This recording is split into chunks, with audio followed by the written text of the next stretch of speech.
Because I remember during my earlier days, my earlier weeks, when I moved to the United Kingdom, I would cry my eyes out because that feeling of homesickness was so strong. It made me miserable. It made me sad. And I found myself longing for home, longing for those experiences that I'd left behind. And what made the situation worse for me was that I had left my little girl back home.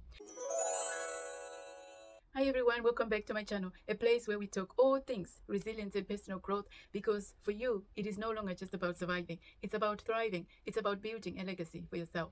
The other day, I did a video about the problems that I encountered when I moved to the UK. And in that video, I touched on a few points, but there is one challenge that I did not mention, and that challenge is homesickness. Feeling homesick if you've moved from your original home to start a brand new life in another country cannot be avoided. It is natural, it is normal. But that feeling, if it is not managed well, it will cause problems for you. Because I remember a time when I first moved to the United Kingdom. During my first few weeks, my first few months, I would cry my eyes out because that feeling of wanting, of longing for my homeland was so strong. The only thing that I could do was just cry, and it made me so miserable because I would think about the experiences that I had left behind. I would think about the food, the people, all the things that I had left behind, and it made me so sad. And what made my situation worse was I had left my little girl back home. So if you're in that situation where you've recently moved to the United Kingdom or to another country, it might be Canada, United States, whatever country you've recently moved to, if you're in that situation where you're feeling homesick and that feeling is making you miserable, then this video is for you. The tips that I have for you in this video will help you cope with that situation, will help you manage that feeling, because as I said, if it is not managed very well, it will make your life a living hell, and that's not what you want. And quite quickly, before I get into the points that I have for you in this video, I just want to say, please don't forget to like this video, leave your comments. I'm interested in hearing what your thoughts are. So the first thing that you can do, or that you want to think about, if you've recently moved from your home country to another country to start a brand new life, or if you're going to be there for a few months, a few years, and then you intend to return, it doesn't matter. You will still feel homesick. So what you can do in that situation is you want to embrace technology. This is a major one, because when you move from your country to another country, there are times when you leave family behind. As I said, in my situation, I left my little girl when I came over to the United Kingdom because at the time, she couldn't join me. It took a while for her to come over and join me, for us to be a family. So during that time, life was so sad for me. I was so sad. So what I did was I embraced technology. So you want to embrace technology so you can stay connected with your loved ones. I remember when I came, we didn't really have WhatsApp.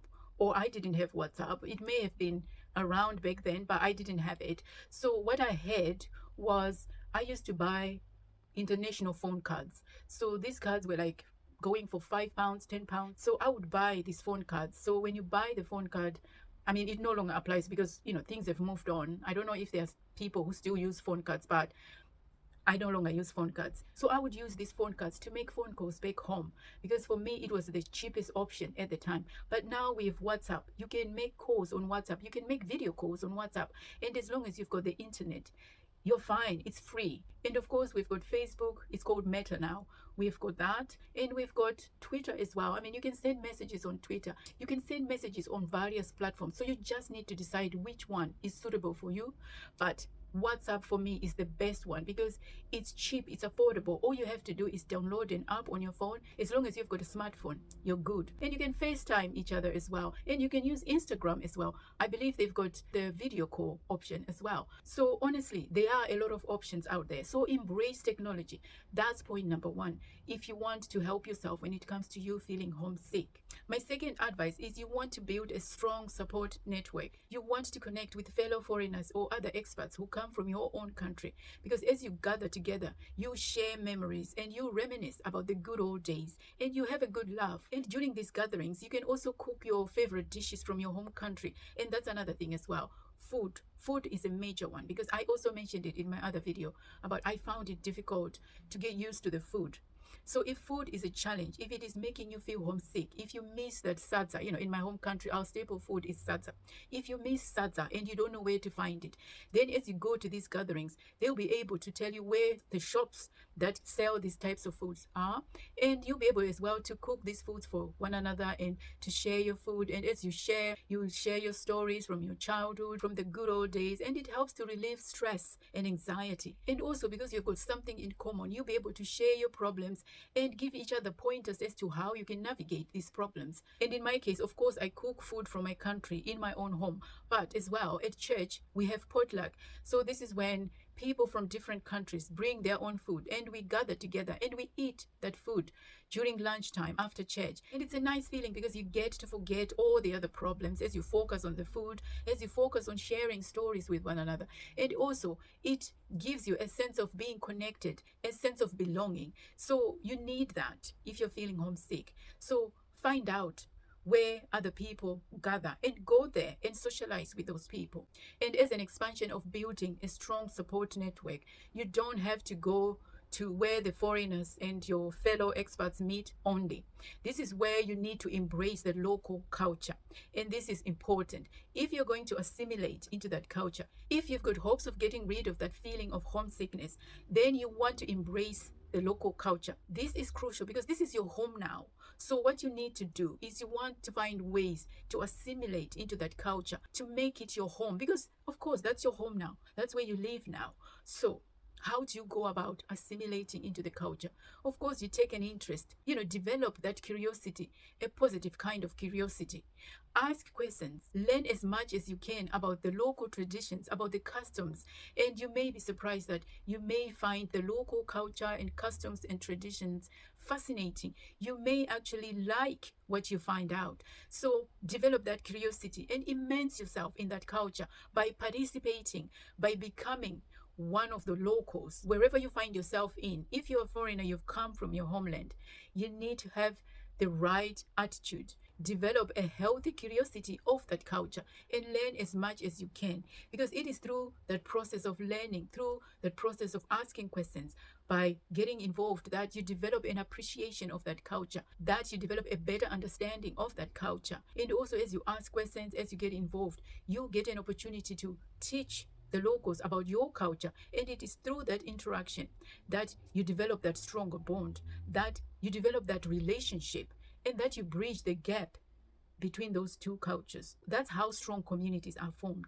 It is through interaction, it is through involvement. I have given an example of myself that I go to church, that's my thing. But if pubs is your thing, then go to local pubs, spend time with the locals there. In England, we have pubs. This is a place where people go to socialize.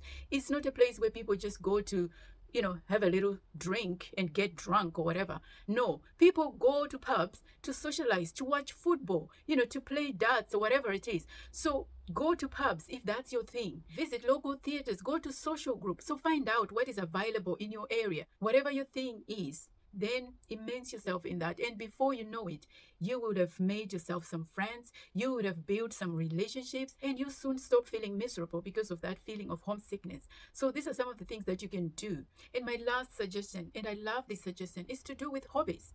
You want to take up some hobbies. Engage in those activities that you find pleasurable. I genuinely believe that if you manage to find a hobby that you really love, a hobby that you can immerse yourself in, it can be the only therapy that you need. Seriously, find a hobby, find something to take your mind off things. Because as you engage in that hobby, it helps with your mental health. It helps to relieve stress because you've got no time to feel sad, to feel miserable, to feel sorry for yourself. Of course, you will have fleeting moments of sadness here and there, and that's normal, that's natural. You can expect that. But if you've got a hobby, something to take your mind off things, then immerse yourself in that hobby. So if you like music, if you're into photography, if you're into writing, video making, if you're into sport, whatever hobby that takes your fancy, then immerse yourself in that. Because I always say that your hobby can actually save your life, because when things get hard, when you're finding yourself feeling stressed about a situation, if you engage in a hobby that you really enjoy,